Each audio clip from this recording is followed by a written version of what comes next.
welcome back to my channel. Today we're gonna make some rings. I think I've gotten down like a pretty solid routine on how to make them, so I'm gonna try and teach you how to do that. Honestly, this could have been a TikTok, but I needed to make a video this week, so here we are. Before we get into the rings, I'd like to mention that I am wearing one of my newest necklaces. It will be listed soon. I don't know when. I have 5, I think, that I need to list. I've just been knocking out art necklaces because I recently have come to the conclusion that if I go to a local bead shop to buy my beads, it will probably be cheaper than buying them at Michael's. So I'm trying to use up all of my beads that I got from Michael's, and then I'm gonna do a little haul thing going to a local bead shop. Still don't know which one yet. If you know any good Sacramento bead shops that are around the Carmichael area, let me know in the comments, because that would be useful. So I will be using this gold wire. It's 20, oh, that bug scared me. It's 20 gauge gold wire and it is tarnish resistant. My rings before that were gold were not tarnish resistant. I didn't know that until recently, but now I have tarnish resistant wire. So hopefully I can get rid of all my cheap gold ones soon. But because I've switched to this new wire, any of the rings that I make with this will be slightly more expensive. Only slightly though. I don't want to break your guys' banks. I guess I'll show you what the rings look like first. There isn't much of a difference between the non-tarnish resistant and the tarnish resistant. Like, they basically look the same. This is the one that is not tarnish resistant. This is. So they don't really look, you can't really see it because my phone never focuses, but yeah, there's not much of a difference looks wise. Obviously there will be a difference after wearing it a bunch of times. So basically, I wrap it around my ring mandrel, which I just got, and I've been making lots of rings with it, and it's so much fun to use. So I wrap it around that twice, and then I kind of wrap it around the ring, and then I twist it. I'll go into depth with that. I just wanted to give you a little overview of what I'm talking about. This is the ring mandrel. It goes from size 15 all the way down to size 1. It's slightly conical. It was $20. It's very heavy. I would recommend getting a ring mandrel. It's a good investment. A lot of the time they're pretty expensive, but I'm pretty sure you can find cheaper ones on Amazon. Let's get into making some rings. This is my first time filming from this angle. Hopefully you don't hear me breathing because the camera is right up next to my mouth. What you will need is some little orb beads. Here we have rose quartz, a tiger's eye, and unakite. I'll put this to the side for now. You will also need, I don't know what these pliers are called, but they're flat on the inside, but they come to a point. And some wire cutters. I also recommend having a ruler so that you can measure out the length of the wire that you're cutting, because typically I will cut the wire about 7 inches, and that's fairly good for sizes like 9 to 6 at least. And then you'll also need your wire. You're gonna want to take your wire, measure it out to be about 7 inches, and you're gonna want to snip it. And typically what I'll do is I'll bend it into a little bit of a circle, not really a circle, more of like a U, and I'll touch the ends together. And then we'll use the tiger's eye for this one. I'll slip that on. And then I'll kind of pull on it a little bit so that the ends around the edge of the bead kind of bend so it stays a little bit in place. And now it doesn't move as much. We will take our ring mandrel. We'll do a size 7 for now. And what I do is the line right underneath the 7, you're gonna wanna make it a little bit bigger than the intended size, because once you wrap the wire around this part, it shrinks a little bit. So you gotta be mindful of that. We'll put the bead itself right on that line. We'll mold the wire around the mandrel like that.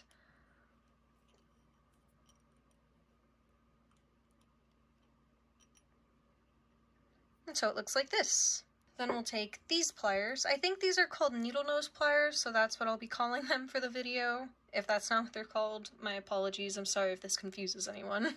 Bend it right where the bead is, just like that. I'll take it right here, and you'll bend this one upwards, just like this. Then you kind of wrap it around, and you're gonna wanna like hold the sides of the wire down onto the mandrel because it will try to like slip up on you. So when it's on the mandrel, it'll look like this. And you don't have to worry about it not being exact because we're gonna adjust it and tweak it a little bit once it's off the mandrel. And now we have this.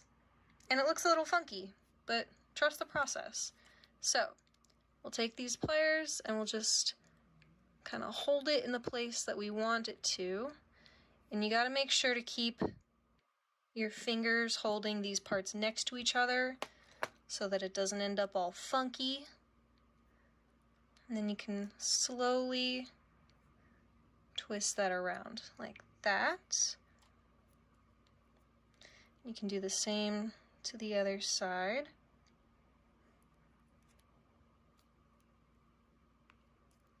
And then it looks like this. And this is the part where we do all the tweaking. So we can hold it with our fingers and you can twist with the pliers. If you hold it with your fingers and twist with the pliers, you'll get a tighter twist around the band of the ring.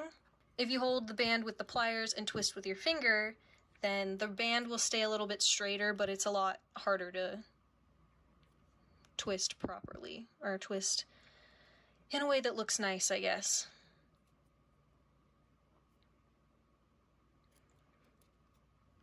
The wire that I'm using is pretty easy to bend with your fingers, so you won't need the pliers too much with it. But I also don't really know what the difference is between wire like this and wire like this. For example, this is the non-tarnish. This is tarnish, I guess.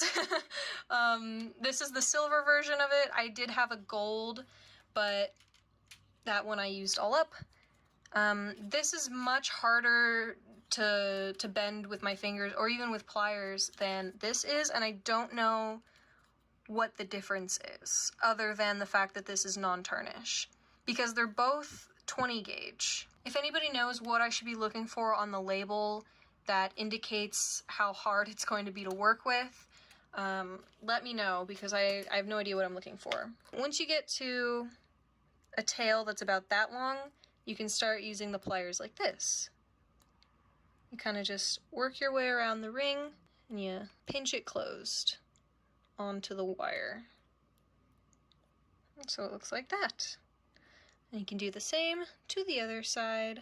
A lot of the time I like to check if it's gonna scratch me or if it's not pushed down all the way by taking my thumb and just dragging it the opposite way across the end of the wire that I just wrapped. And if it snags me a little bit, I'll just pinch it down like this right on the end. Not too hard, because you can actually break the wire if you push too hard on it with the pliers. And now it doesn't snag me. But if it does keep snagging me and I can't fix it, then that's when I'll take the very ends of my wire cutters and I'll try and snip off a little bit of it and then do the same thing and work with it until it doesn't snag me anymore. And then once it's wrapped all like this, you can put it back on the mandrel, and hopefully this will be a size 7.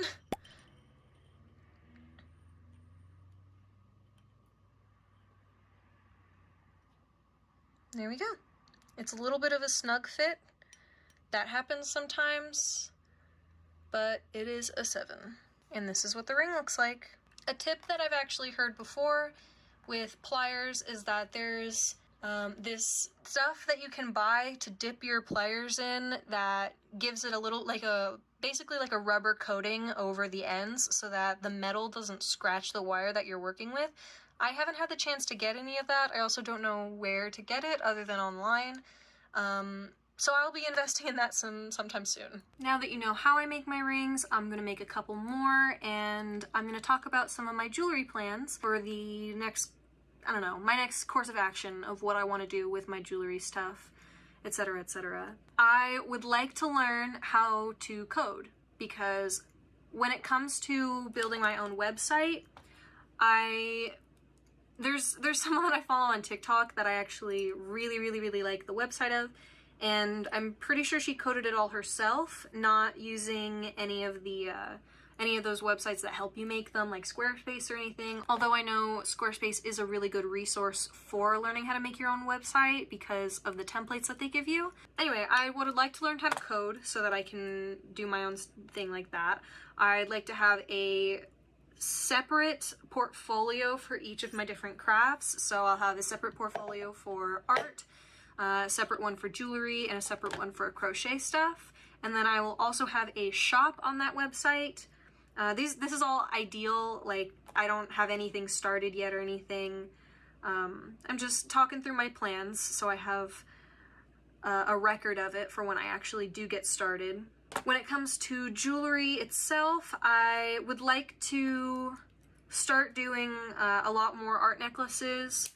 And all of the art necklaces are one-of-ones, so if you buy it, that is the only one you're ever gonna see. Also, if you're interested in buying any of my jewelry, right now it is just being listed on Depop, but if you would like, you can DM me on Instagram at KonoBasket, and I can give it to you for a slightly discounted price, especially if you bundle. Depop has like a fee, a seller's fee, so, you know, it's just always good to buy directly from the artist. Currently, my rings are all priced at $5. That price will be going up soon because of the change from non-tarnish resistant to tarnish resistant wire. I'm hoping I can get a lot more practice in and start making even more high quality things with higher quality materials as well, but that kind of means that I'm gonna have to start making a lot more sales so that I can afford those types of better quality materials. And this is what I was talking about. So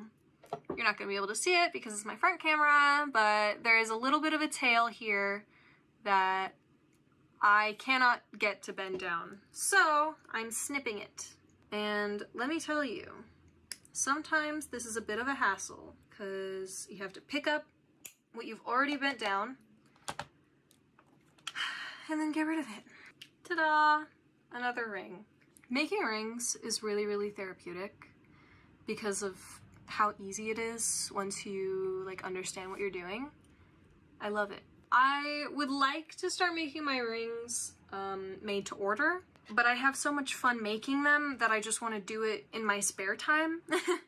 But it also means that I'm wasting a lot of materials because I might be making too much of a ring that people don't really want to buy. So far, the ring that people want to buy the most is my little gold aventurine ones. I don't blame them. I think they're adorable and I love this color of green. Also, fun fact, aventurine is good for aiding in manifestation of wealth or abundance. Even if I do end up setting up that website, I think I'm gonna keep listing jewelry on Depop, but once the website is set up, the prices on Depop are going to go up because at that point I'm selling on Depop just for the exposure and I'm not really expecting people to really buy on there. If they do, that's great, whatever. It's going to be at a higher price than it would be if you were to buy them from me through Instagram or through the website because of Depop taking that fee. Because I'm pretty sure Depop takes a good like 20%, which doesn't sound like a lot, but when your rings are only $5, it is, because it means I'm only getting 3 of those $5. So, I recommend DMing me. This one's turning out really good. I'm making a rose quartz one right now, and so far, no problems with the twisting. That's what it looks like. Don't mind me shaking. It happens. I like to use the pliers to twist the first one just to make it really tight and make sure that that strand isn't gonna go anywhere, twist a different way, and completely mess up the entire ring. Here's a little update. I've Been really getting into fashion lately. I've always really been interested in it. When I was a little kid, I loved fashion dolls. I loved the Bratz. I loved Monster High. Barbie I wasn't too much into, but I still had a couple. I really liked the movies. Not to mention, there was a doll line called Lottie Da, and they're also fashion dolls, and I absolutely loved them. They're amazing. Novi Stars, that was another one that was really good. I would still love those dolls. I'd become a collector if I had enough money. I got really, really into fashion dolls when I was young, and for a while my ambition was to become a designer of some sort. Didn't ever really know how I would be able to get into that, so eventually that dream faded away, and recently when I was pondering what I would study once I started school back up again, I gave fashion design another thought, because now it's something that I understand a little bit more of, how it is that people become designers, how many different designers there are, just stuff like that. So I've decided that once I start school up again, I'm dropping things. I am going to try to pursue a career in fashion and design of some sort. Jewelry is considered fashion as well, right? That's kind of where I am at the moment. I would love to learn how to sew. It's also just much, much better for the environment, because fast fashion bad. And I hope you enjoy the ride of me trying to pursue that journey, because it will be soon. I've been cleaning my room so I can try and think of somewhere to put a sewing machine and scraps, fabric scraps. Yep, that's my update for this week. By this time there should be some new art necklaces listed on my Depop. Give that a look. DM me if you'd like to purchase them for a slightly cheaper price. And I will see you in my next video. I hope you are staying hydrated, healthy, and safe. And yeah, I love you. Mwah. Bye.